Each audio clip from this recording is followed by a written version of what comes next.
Bloomberg Audio Studios. Podcasts, radio, news. Now we want to shift gears here and talk about motorcycles because the iconic Italian motorcycle brand Ducati announcing that the company's revenue came in at over 1 billion euros rather. That is the second consecutive year. That was thanks to strong sales. And I'm thrilled to welcome now Claudio Domenicali. He is the Ducati CEO. He is joining us from the company's headquarters in Italy. And Claudio, it's great to have you with me. So you hit the 1 billion euro mark again. Of course, you also had 2023's operating result come in at 112 million euro, your best ever. Break that down for us. What is fueling some of those numbers? Yeah, it's kind of course, reassuring. It shows that actually our products are liked by the passionate Ducatisti. We are generating the resource which actually is needed to continue our development plan. We have a lot to do for keeping the momentum. So there is a lot of investment that we are doing for the product development for the future. There are a lot of technology to be actually developed in order to remain competitive. And so it's a kind of reassuring that actually we are generating that resource and we are in such a way financially strong in order to make that plan viable. I do want to talk about input costs here because I spoke to the CEO of Daimler Trucks yesterday, actually, and it sounds like it's a bit of a wash for them. You have some costs going down, others have risen. When it comes to actually building your motorcycles, what does it look like when it comes to the cost of raw materials versus the last couple of years? Yeah, actually, that is a bit better in a way. Energy price was very, very high in the past, and also raw material increased. Actually, that is a bit of a relief now. It's not yet in Europe energy price going back to what it was before the COVID period, but actually it's for sure better. And so that is helping in order to keep the proper balance between prices and margin. And actually we are in a strategy we call raise the bar. So actually we are targeting much more profitability than volume, and so it's very important we can keep that balance between prices and cost. Okay, so a bit of relief when it comes to input costs. Let's talk about financing costs, though, because, of course, they're quite high. They're starting to come down, but still from this high level. How does that affect your high-end moto brands? Yeah, it's of course financing. It's important for retail, and so in many countries, even high-end motorcycle are bought on financing, so that make it more difficult in a way. But actually, we have the advantage of having a very high resale value for our product. So once you make the difference between what you pay with a brand new vehicle and what you can get after 3 years, actually that is for sure an advantage. So we are not suffering too much on that point. And actually, when it comes to the company, we have the luxury of being cash positive, and so that is not impacting our P&L, because actually, if anything, we get an advantage over the cost of capital which is being raised. All right, appreciate the context there. And I am also really interested in your relationship with your parent company. Of course, you've been owned by Volkswagen since 2012. How has working as a Volkswagen company changed over that time period, those 14 years or so?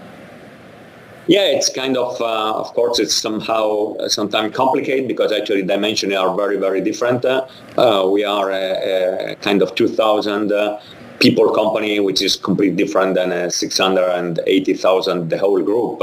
And so sometimes processes are a bit more complicated, but on the other side, there is a very strong solidity. And actually, the other very positive things is that we are managing directly with Audi, which actually is the company that manages directly Ducati. And actually, now you have people that understand pretty much what it is, how to manage a brand like Ducati, how much product are important for us, how much it's important that actually we are keeping being innovative, we keeping being Italian, and so this flavor. This means that actually we have been helped in develop the company properly. The company is the best shape ever.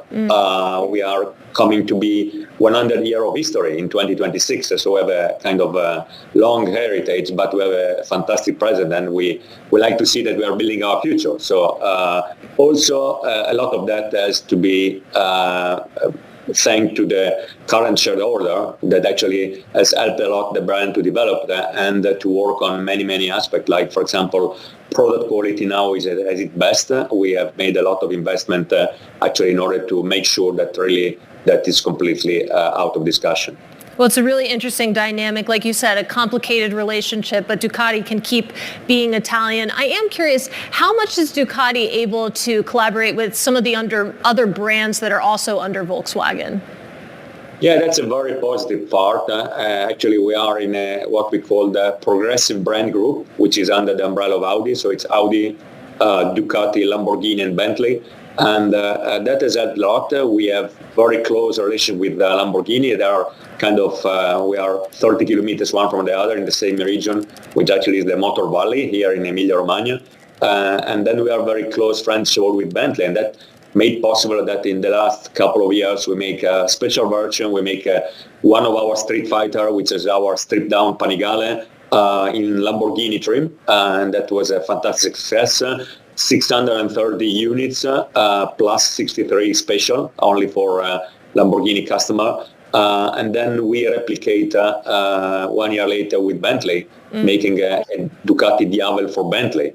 And these are very special version, very high price, but collectors love that because typically the resale value of the product is higher.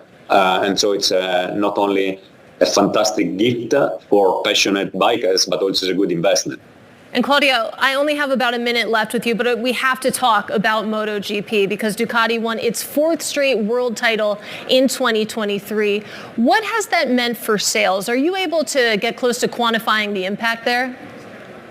Yeah, that's a kind of the killer question. I've been asked many times. And if I have to be completely honest, it's very difficult to relate sales with actually the result we do in racing. But for sure, there is a lot on prestige. Everything we do, everything we measure, and actually we keep monitoring the brand strength around the world has been skyrocketing in the last 5 years, and for sure, the result we've had in MotoGP. And actually, when we consider that we are the only brand in the history of motorcycling that actually won MotoGP and Superbike on the same year, doing 2 years in a row. That was never happening before in history. And so when you do something so big, all the passionate bikers really understand and take that the technology that comes from the brand is so high. And so the reputation is very high now. Well, Claudio, best of luck this year. Really great to speak with you. Our thanks, of course, to Claudio Domenicali of Ducati.